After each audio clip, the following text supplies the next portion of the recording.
Hey guys, welcome back to Profits and Privateers. We're going to do something a little different than we've done so far on the channel.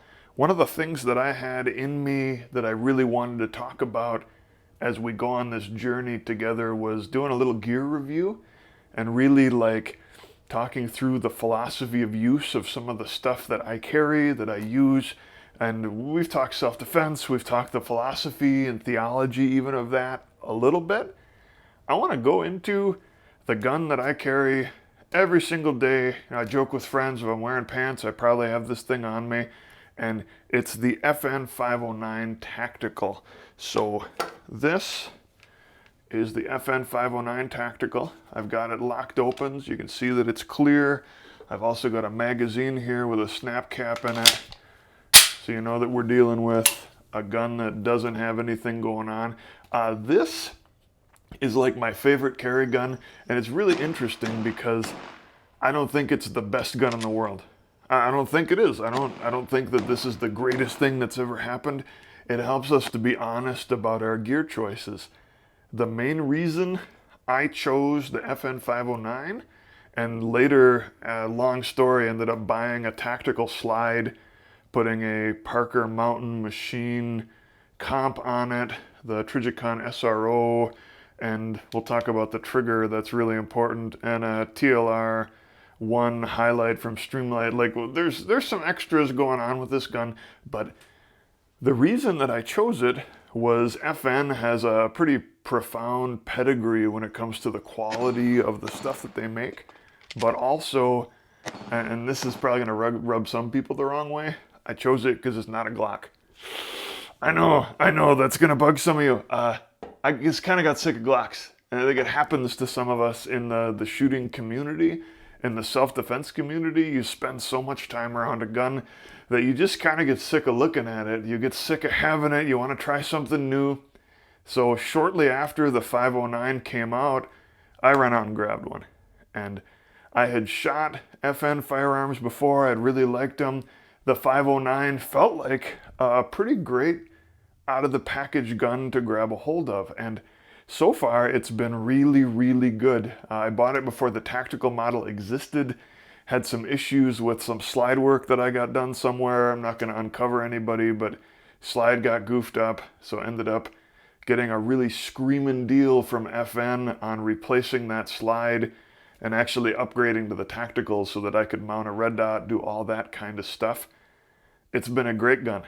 I've had it for years. I've put thousands of rounds through it. I'm going to be rolling some footage kind of randomly through this video. So the big thing for me is we're talking about a 17 round mag capacity. That's a big deal. We're talking about really good suppressor height sights right out of the box. That's a really big deal. We're talking about including all of the mounting plates and hardware you could ever possibly want right out of the box. That's a really big deal. And it has just a high degree of shootability. It's a gun that feels really good in the hand. It's a gun that, especially with this compensator and some of the extra kit that's floating around on it, it's a lot of fun to shoot. The things that I don't like, I'm going to be really honest about. From the factory, it had issues with the ambidextrous slide or magazine release. The mag release, for some reason, was just real funky from the factory. And there are a bunch of companies now that make like aftermarket parts that address it. I don't know if you guys can see it here, but what I ended up doing is I dremeled the right side off. I'm a right-hand shooter pretty much only. You should train left-handed. That makes a lot of sense. I'm primarily a righty. Grinding that off with the Dremel, gunsmith, grinding that off with the Dremel and then just painted black over the top of it, that actually solved the problem, and it solved it so well, I haven't dropped the $30 on replacing the part. The main other thing that I will say you're going to hate about this gun if you buy it is the factory trigger just blows chunks. 509 and 509 Tactical, the long slide edge has a trigger that's way more comparable to that amazing, beautiful and real short reset. The edge has a similar trigger, the apex is still better. but the apex is really hard to install. It took me like 3 days to get the stupid pin in on this trigger control group to knock it out. People have damaged their guns doing it. Like, there's a lot there. So why would you buy this gun? I think you'd buy it because it might fit your hand really well. You might like the grip angle better than the goofy Glock grip angle, but primarily you buy it because you don't want a Glock 19, but you want something with the same capabilities as a Glock 19. What I've noticed is reliability-wise on this gun, I would put it right up there with a Glock. I've had very, very, very few failures with the gun, and I've had failures with Glocks and all kinds of other stuff. The only failure I've had in the last 600 or 700 rounds is one time I actually had a piece of brass get caught up underneath this Trijicon SRO, and people talk about that as an issue sometimes because the SRO sticks out. See how far that sticks out? Keeping this gun maintained, like making it a point to clean it if you're carrying it.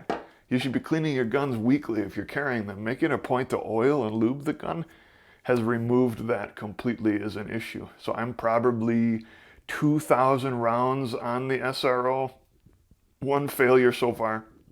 1 in 2,000 ain't bad just in general. And I'm convinced that it was a cleaning and lubrication issue. So if you maintain it, and again, if you're shooting heavier weight bullets, it also probably won't do that. Just stuff to consider when you're looking at optics. You might choose a Holosun at this point or an RMR instead. So why would you buy the FN509 Tactical? It's not a Glock 19. You like the feel and the shape and the size, and you like a lot about Glock, but you're just kind of sick of Glock. That would be like an honest reason that you'd look into the 509 Tactical. I'm just being honest. I'm at a point where I only own one Glock. I have one in my collection. I've owned 5+ over the years, and I'll get one, shoot it for a while, trade it away, sell it. This is the one that I own right now. It's the Glock 17L. It's ridiculous. It's the longest barrel that they make over at Glock. It's like a stupid gun. And for some reason, this thing like awakens the boyhood joy in me when it comes to shooting. I love this gun. The first time I shot it, it just made me smile the whole time. And I continue to smile every time I get it out and mess with it or shoot it. But outside of that, I'm just not a huge Glock guy.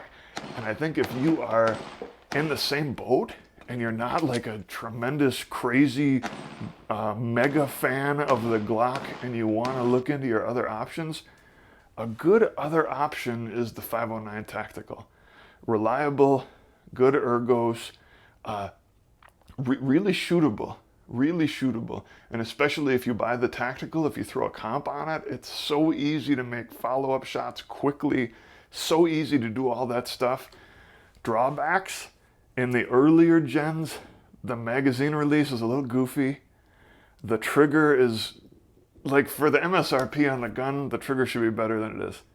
For what the gun costs you out of the box, they really skimped on the trigger. But again, if you're buying a Glock 19, you're likely going to be putting an upgraded trigger in that too. Most people that buy them do that. So you get to balance it out. Like genuinely, you get to balance it out. Should I buy the FN509 Tactical? I don't care what you do at all. If you decide that you like it and you think it's a cool gun, buy it. If you think I'd rather buy one of the newer third-party Glocks that have a more American-friendly, more 1911 style grip angle, do that. The important thing is that whatever you're going to carry, you actually carry it and you actually train with it. Your caliber of your firearm matters way less than the caliber of your training. Go to the range, do dry fire, do the stuff, like work up the skill of yourself as a shooter, and your gear starts to matter less and less and less and less. This is something that we'll be returning to, I'm assuming, a lot on the channel. It's supposed to be mindset, skill set, gear set in that order. The better your mindset is, the less you have to rely on your skill set. the better your skill set is, the less you have to rely on your gear set. The more you know, the less you can usually make do with. So I hope that helps you guys in this journey. And honestly, for me, the 509 Tactical is my go-to gun. I enjoy it. I like shooting it a lot. I don't put down anybody else for their firearms choice unless you're EDCing like a 22 long rifle or a Taurus or a high point. We could talk about that, but buy something quality and train with it and spend some time with it. And maybe the 509 Tactical is for you. If that's the choice you're going to make, it's going to be a good one. Just change out that terrible trigger.